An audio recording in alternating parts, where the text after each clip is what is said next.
Halo semua, perkenalkan kami dari kelompok 3. Kami akan mempresentasikan dan menjelaskan terkait dengan permainan yang telah kami kembangkan, yang dimana kami mengembangkan permainan berjenis dadu yang telah kami beri nama Get Your 24. Kenapa kami memberikan nama Get Your 24? Karena dalam permainan ini kami menargetkan angka 24 sebagai target angka untuk memenangkan permainan.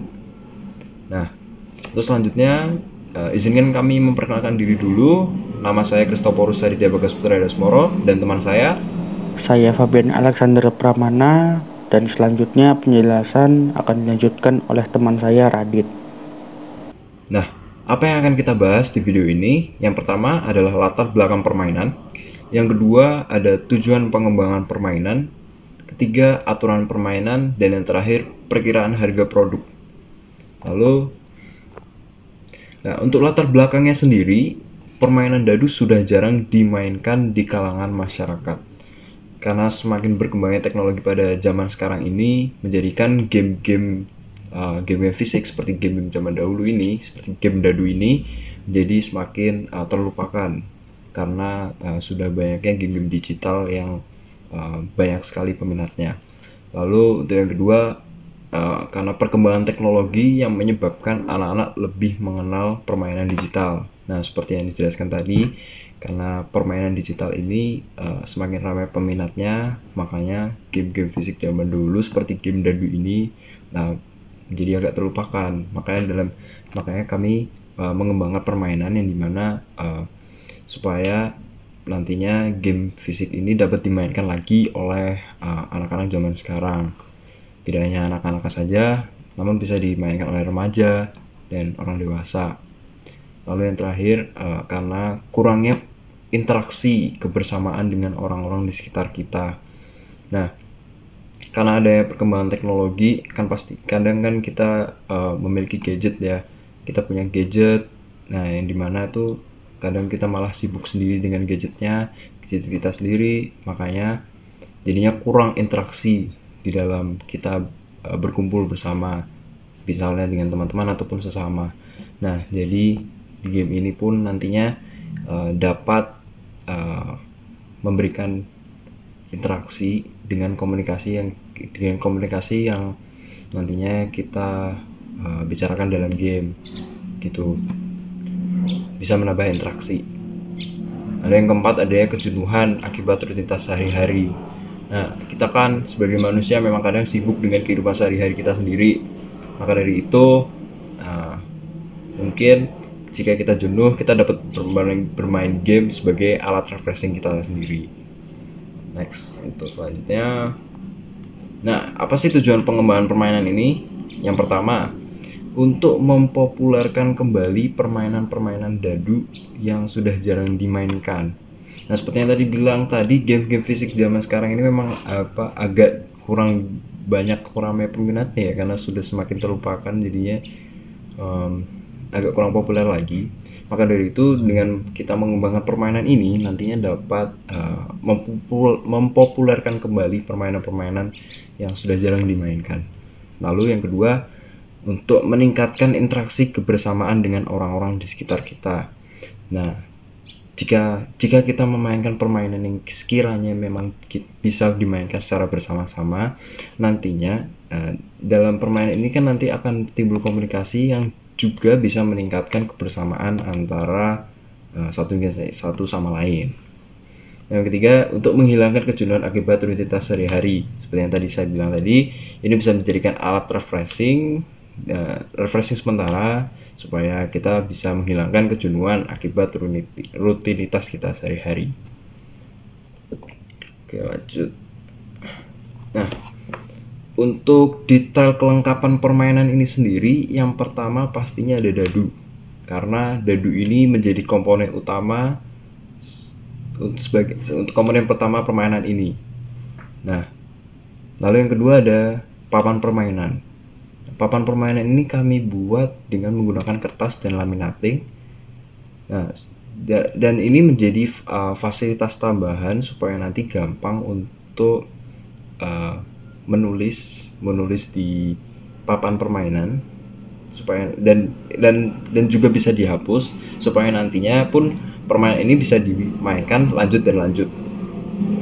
Lalu yang ketiga, spidol wipe clean. Kenapa kami menggunakan spidol wipe clean? Karena seperti yang tadi saya bilang tadi, ketika kita menuliskan di papan permainan, nanti bisa dihapus dan bisa dimainkan lagi jika ingin memainkannya lagi. Oke, jadi selanjutnya kita akan masuk ke bagian aturan permainan. Nah, jadi di bagian aturan ini yang pertama, permainan yang kita desain ini dirancang untuk dimainkan oleh 2 orang. Namun tidak menutup kemungkinan untuk dilakukan pengembangan untuk dimainkan lebih dari 2 orang. Yang kedua, setiap pemain melemparkan dadu secara bergantian. Nah, secara bergantian ya seperti permainan pada umumnya, ular tangga, monopoli, begitu setiap pemain akan bergantian. Orang pertama akan melemparkan dadu terlebih dahulu, dilanjutkan dengan orang berikutnya. Nah, peraturan ketiga yaitu setiap pemain bermain pada area permainannya masing-masing. Jadi untuk penjelasan peraturan nomor 3 di mana pemain bermain pada area masing-masing itu seperti ini. Jadi ini saya ada contoh papan permainannya. Yang dimaksudkan dengan area permainan masing-masing adalah ini. Jadi di 3 kolom sebelah sini adalah area permainan pemain pertama, dan 3 kolom di bagian sini adalah area permainan lawan. Untuk penggunaan papan permainan ini nanti akan dimulai dengan dari titik start ini dan kemudian diakhiri di titik finish di sini.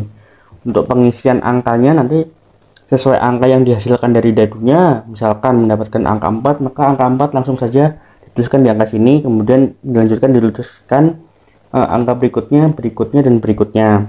Lalu kita lanjutkan ke peraturan berikutnya, yaitu peraturan keempat. Apabila nilai angka yang muncul pada dadu akan dianggap bernilai positif ketika pemain tersebut akumulasi keseluruhan poinnya adalah kurang dari 24.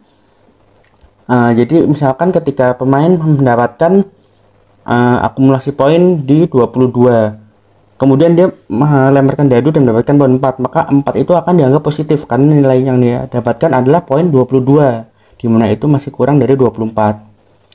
Kemudian di peraturan kelima sebaliknya, yaitu dadu akan dianggap bernilai negatif ketika akumulasi poin yang dimiliki oleh pemain melebihi 24. Jadi ketika misalkan seorang pemain mendapatkan akumulasi poinnya 27, dia kemudian melemparkan dadu mendapatkan angka 5, maka angka 5 yang didapatkan dia akan dianggap bernilai negatif. Nah, seperti itu.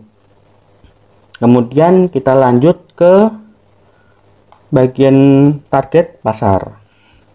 Di target pasar ini tidak ada terlalu spesifikasi yang terlalu mendetail. Permainan ini dapat dimainkan mulai dari anak-anak hingga orang dewasa.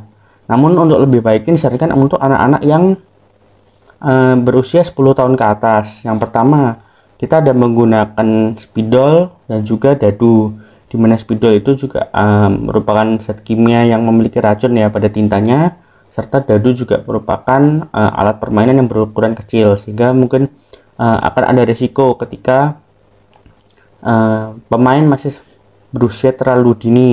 Jadi kami sarankan untuk usia 10 tahun ke atas dan dapat dimainkan hingga orang dewasa. Permainan ini juga dapat dimainkan oleh semua kalangan, jadi tidak memandang mau dia pekerjaannya apa, semua bisa bermain. Kemudian kita masuk ke bagian kelebihan.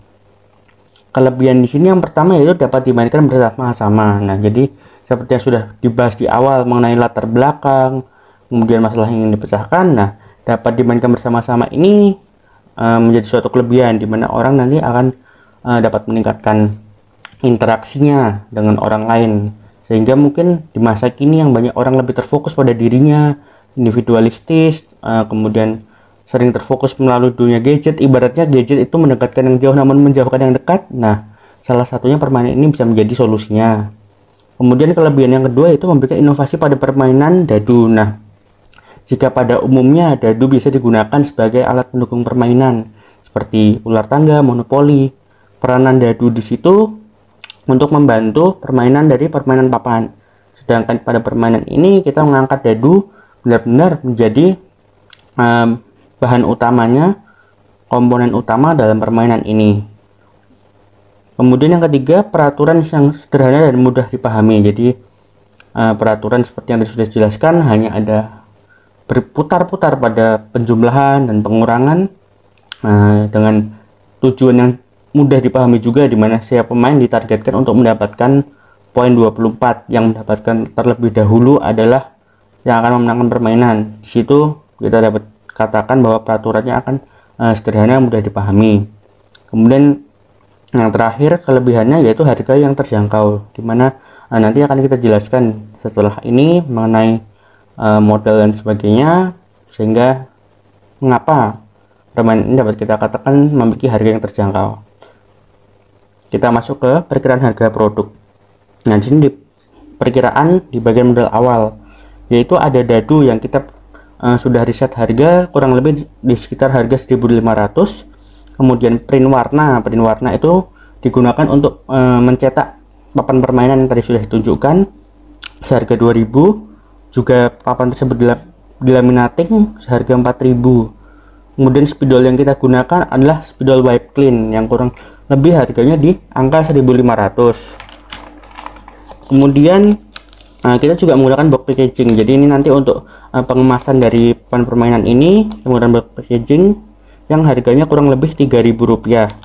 Box ini nantinya berukuran 30 cm untuk panjangnya, kemudian lebarnya 23 cm dan memiliki ketebalan 3 cm. Jadi terus kita memperkirakan harga jual dari permainan yang kita rancang ini adalah 20.000, sehingga perkiraan keuntungan yang akan didapatkan adalah Rp8.000. Sekian presentasi dari kami.